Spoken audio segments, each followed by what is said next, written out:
আসসালামু আলাইকুম রাহমাতুল্লাহ। যে সকল কারণে নামাজ নষ্ট হয়ে যায়।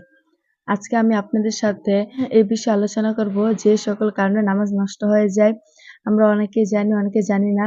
আমরা কি কাজ করলে নামাজ নষ্ট হয়ে যায় আর আমাদের কি কাজ করতে হবে, না করতে হবে। তো আশা করি সবাই আমার ভিডিওটি মনোযোগ সহকারে দেখবেন। যদি আপনারা সবাই আমার ভিডিওটি মনোযোগ সহকারে দেখেন তাহলে অনেক কিছু জানতে পারবেন। ইচ্ছাকৃতভাবে বা ভুলক্রমে নামাজের মধ্যে কথা বললে নামাজ নষ্ট হয়ে যাবে কিনা? ইচ্ছাকৃতভাবে বা ভুলক্রমে নামাজের মধ্যে কথা বললে নামাজ নষ্ট হয়ে যাবে। নামাজের মধ্যে আহ, উফ, হাই বললে অথবা জোরে কান্দন করলে নামাজ নষ্ট হয়ে যায়। তবে জান্নাত জাহান্নামের স্মরণে আবেগ বা প্রবলের কারণে জোর কেঁদে ফেললে বা মুখ থেকে উফ, আফ এই জাতীয় শব্দ বের হয়ে গেলে নামাজ নষ্ট হবে কিনা? নামাজের মধ্যে উফ, আফ, হাই বললে অথবা জোরে কান্দন করলে নামাজ নষ্ট হয়ে যায়। তবে যদি জান্নাত জাহান্নামের কথা স্মরণ করে আবেগ প্রবলে কান্না চলে আসে তাহলে উফ, আফ এই শব্দগুলো হলে নামাজ নষ্ট হবে না। নামাজে হাঁচি দিয়ে আলহামদুলিল্লাহ বললে নামাজ নষ্ট হবে কিনা?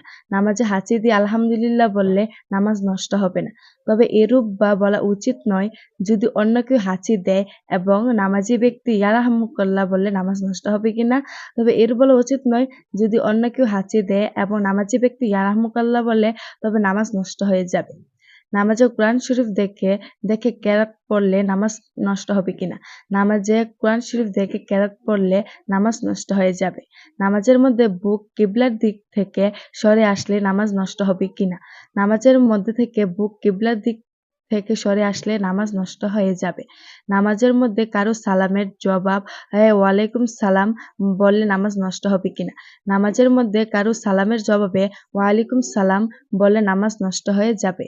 নামাজের ভিতরে খোঁপা বাঁধলে নামাজ নষ্ট হবে কিনা? নামাজের মধ্যে খোঁপা বাঁধলে নামাজ নষ্ট হয়ে যাবে। কেউ যদি মুখে পান নিয়ে নামাজে দাঁড়ায় এবং পানের পিক গলায় যায় তবে তার নামাজ নষ্ট হবে কিনা? কেউ যদি মুখে পান নিয়ে নামাজে দাঁড়ায় এবং পানের পিক গলায় যায় তাহলে তার নামাজ নষ্ট হয়ে যাবে।